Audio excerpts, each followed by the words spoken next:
Бәріңіз сәлеметсіздер ме? Мен Торайғыров университетінің жоғары колледжінің оқушысы Саркас Мақсат. Мен сіздерге өзімнің көп функционалды судан жасалған спрейді көрсеткім келеді. Бұл бізде көп функционалды спрей, бұл бізде табиғи құрамнан жасалған спиртсіз және химиясыз өнім. Көп функционалды дегеніміз, бұл бізде мұрынға, тамаққа, теріге, жарға және шашқа да арналған. Ол бізде ыңғайлы спрей түрінде, балаларға қауіпсіз, және де үнемді және тиімді өнім.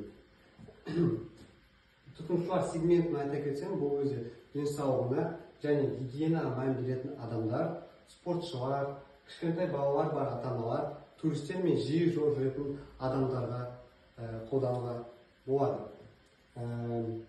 Ары қарай бізде барлығы осы жобаны жасау үшін кеткен шығын бұл бізде 536 мың теңге. Ол бізде бастапқы инвестицияны 3 миллион алған кезде өзі грант Атамекен. Атамекен грантын біз бір ауыл бір өнім жобасынан алған болатынбыз.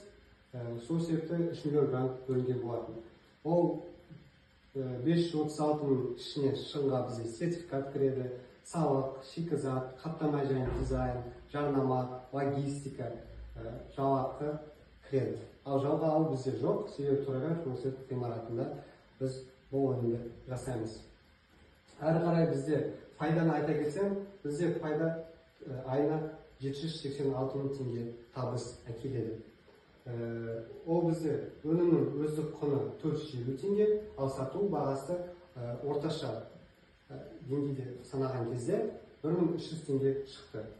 Сонда бізде пайда 850 теңге.